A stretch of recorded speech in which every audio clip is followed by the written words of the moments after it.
প্রকাশ, এর আগে কেন্দ্রীয় এজেন্সি জানিয়েছিল যে তারা কয়েকটি ডিজিটাল এভিডেন্সের রিপোর্টের অপেক্ষা করছে। টালা থানা সিসিটিভি ফুটেজের ফরেন্সিক রিপোর্টের অপেক্ষা তারা রয়েছে। সেই রিপোর্টগুলি এসছে এবং তার ভিত্তিতেই কি তারা এই দুজনকে নিজেদের হেফাজতে নিতে চাইছে?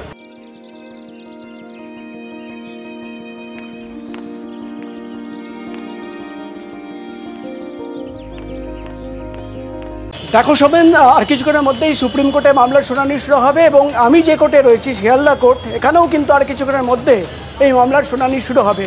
তুমি জানো এর আগের দিন যেদিন শুনানি চলছিল সেদিন কিন্তু সিবিআই তরফে যে বিস্ফোরক তথ্য পেশ করা হয়েছিল, সিবিআই তরফে রিমান্ড পিরিয়ডে দাবি করা হয়েছিল যে তারা প্রাথমিকভাবে তদন্ত করে যেটা জানতে পেরেছেন যে টালা থানা, যে থানায় মূল মামলা এফআইআর হয়েছিল, সেই থানায় বসে ফলস এভিডেন্স তৈরি করা হয়েছে এবং ভুয়ো নথি অল্টার্ড করা হয়েছে, পরিবর্তন করা হয়েছে। এবং সেখানে কিন্তু সিবিআইয়ের যুক্তি ছিল যে থানার সিসিটিভি ফুটেজ তারা কালেক্ট করেছে, সংগ্রহ করেছে, সেটা ফরেন্সিক টেস্টের জন্য পাঠানো হয়েছে এবং সেই রিপোর্ট আসার পর তারা ঠিক করবেন যে সন্দীপ ঘোষ এবং অভিজিৎ মণ্ডল দুজনকে নতুন করে জেরার কোনো প্রয়োজন রয়েছে কিনা। আজকে যে রিপোর্ট, অর্থাৎ আজকে যে রিমান্ড প্রেয়ার সিবিআই তরফে জমা দেওয়া হচ্ছে, সেখানে কিন্তু সিবিআই তরফে কোর্টকে জানানো হচ্ছে ইতিমধ্যেই সেই ফরেন্সিক রিপোর্ট তারা পেয়েছেন। অর্থাৎ একদিকে যেমন টালা থানার সিসিটিভি ফুটেজের ফরেন্সিক রিপোর্ট তারা পেয়েছেন, অন্যদিকে যে কটা মোবাইল ফোন তারা বাজেয়াপ্ত করেছিলেন তার মধ্যে সন্দীপ ঘোষের মোবাইল ফোন রয়েছে, টালা থানার প্রাক্তন ওসির মোবাইল ফোন রয়েছে, সেই মোবাইল ফোনের ডেটা এবং তথ্য কিন্তু ইতিমধ্যেই তাদের হাতে রয়েছে।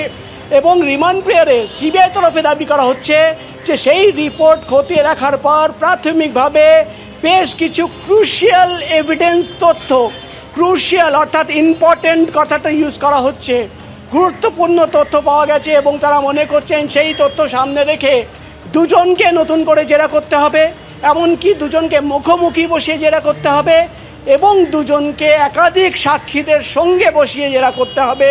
তাই নতুন করে দুজনকেই 3 দিনের জন্য সিবিআই নিজেদের কাস্টাডিতে চায়। কারণ হচ্ছে ইতিমধ্যেই তুমি জানো গ্রেফতারের পর ধাপে ধাপে 10-11 দিন তারা কিন্তু সিবিআই হেফাজতে ছিল।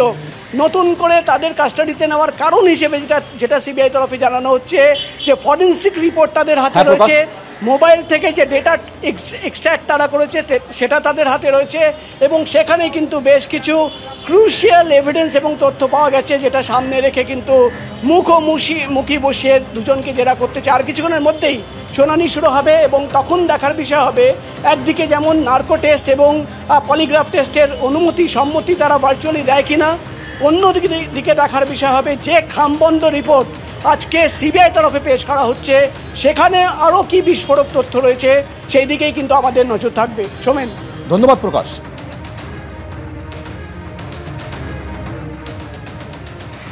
আর অন্যদিকে আলিপুর সিবিআই আদালত, যেখানে সন্দীপ ঘোষ ঘনিষ্ঠ ব্যবসায়ী বিপ্লব সিংহ তার জামিনের আর্জির শুনানি ছিল এবং সেখানে কিন্তু এবার ফের একবার সিবিআই এর ভূমিকা প্রশ্নের মুখে পড়ল। তদন্তকারী অফিসার সময় মতো আদালতে হাজির না হওয়ায় ক্ষুব্ধ বিচারক। কথা বলবো ব্রতদীপ ভট্টাচার্য, আমাদের প্রতিনিধি রয়েছেন আমাদের সঙ্গে। ব্রতদীপের আগেও আমরা দেখেছিলাম এই ধরনের মামলার ক্ষেত্রে সিবিআই এর আইও তিনি দেরিতে এসে পৌঁছেছিলেন, বিচারক তিনি ক্ষুব্ধ হয়েছিলেন। আজও সেই একই ঘটনার পুনরাবৃত্তি হলো। একেবারেই সেই ঘটনারই পুনরাবৃত্তি। আজকে আলিপুরে যে সিবিআইয়ের আদালত, সেখানে দুপুর 1টায় এই মামলার শুনানি ছিল। অর্থাৎ সন্দীপ ঘোষের সঙ্গে তার যে ঘনিষ্ঠ ব্যবসায়ী বিপ্লব সিংহ গ্রেপ্তার হয়েছিলেন, তার আজকে জামিনের আবেদনের শুনানি ছিল সিবিআই আদালতে। কিন্তু দুপুর 1টার সময় শুনানি শুরু হলেও পরেও কিন্তু বেশ দীর্ঘ সময় মামলার যিনি তদন্তকারী অফিসার তিনি আদালতে এসে পৌঁছাননি।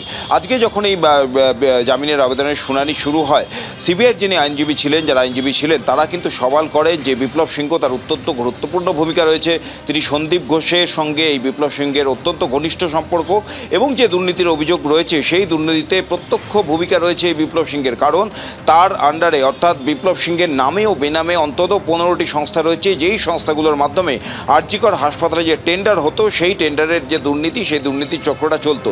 কিভাবে সিবিআইয়ের যুক্তি ছিল আদালতের কাছে যে বিপ্লব সিংহের এই যে 15টা সংস্থা, তার আন্ডারে 70 জন অন্তত কাজ করত, এরাই আরজিকরের যে টেন্ডার হতো সেই টেন্ডারে অংশগ্রহণ করতো। অর্থাৎ আরজিকরের টেন্ডার ডাকা হলে বিপ্লবেরই নামে এবং বেনামে এই সমস্ত সংস্থাগুলি সেই টেন্ডারে অংশগ্রহণ করতো, উপর থেকে দেখে যাতে গোটা টেন্ডার প্রক্রিয়াটাকে স্বচ্ছ মনে হয়। এবং যে বরাত পেত সেই বিপ্লবেরই এই সংস্থা। এই দুর্নীতির কথাই কিন্তু আদালতের সামনে তুলে ধরেছেন এবং পাল্টা বিপ্লব সিংহের আইনজীবী তিনি আদালতের সামনে প্রশ্ন করেন যে সমস্ত ব্যবসার তার কাছে লাইসেন্স রয়েছে এবং সেই লাইসেন্স নিয়ে তিনি 2008 সাল থেকে ব্যবসা করছেন এবং শুধু আরজিকর নয়, শহরের অন্যান্য হাসপাতালেও তিনি ঠিকাদারের কাজ করেন। দুই পক্ষের সওয়াল জবাব শোনার পর সিবিআইয়ের আইনজীবী তিনি কিন্তু এই জামিনের আবেদন তার বিরোধিতা করে আদালতের কাছে সওয়াল করেন এবং তার যুক্তি ছিল যে এটি অত্যন্ত সিরিয়াস ইস্যু, হাইকোর্টের নির্দেশে সিবিআই এই মামলা তদন্ত করছে এবং এটি অত্যন্ত সিরিয়াস ইস্যু। সেই সময় কিন্তু ক্ষুব্ধ বিচারক তিনি প্রশ্ন করেন সিবিআইয়ের আইনজীবীকে যে কোনো সিরিয়াস ইস্যু হলেই কি জামিনের আবেদন খারিজ করা যায়, এবং আপনারা যেখানে বলছেন যে সিরিয়াস ইস্যু, এটা অত্যন্ত সিরিয়াস একটি মামলা, তাহলে সেই ক্ষেত্রে আপনাদের তদন্তকারী অফিসার তিনি আদালতে উপস্থিত নেই কেন?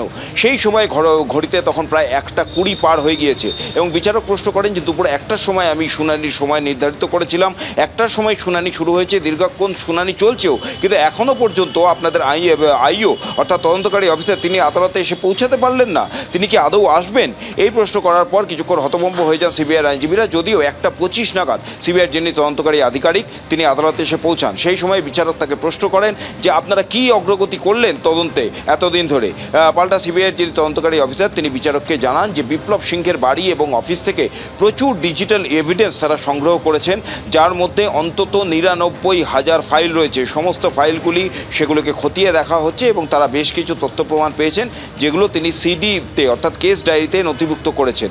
বিচারক সেই কেস ডায়েরি নেন এবং একই সঙ্গে তোমায় জানিয়ে রাখি আজকে যে চাঞ্চল্যকর অভিযোগ সিবিআইয়ের তরফ থেকে করা হয়েছে যে এই আরজি করে যে দুর্নীতি অর্থাৎ টেন্ডার দুর্নীতি, সেই দুর্নীতিতে কিন্তু প্রত্যক্ষ ভূমিকা ছিল এই বিপ্লব সিংহের। অন্তত 15টি সংস্থা এই বিপ্লব কন্ট্রোল করতো, যার মাধ্যমে কিন্তু এই টেন্ডারে দুর্নীতি করতো। অর্থাৎ বিষয়টাকে স্বচ্ছ দেখানোর জন্য তারই সংস্থার লোকেরা শুধুমাত্র এই টেন্ডারে অংশগ্রহণ করতো এবং সেই টেন্ডারে বরাদ্দ পেত। একাধিক সূত্র কিন্তু ইতিমধ্যেই পেয়েছে সিবিআই। ব্রতদীপ, ধন্যবাদ।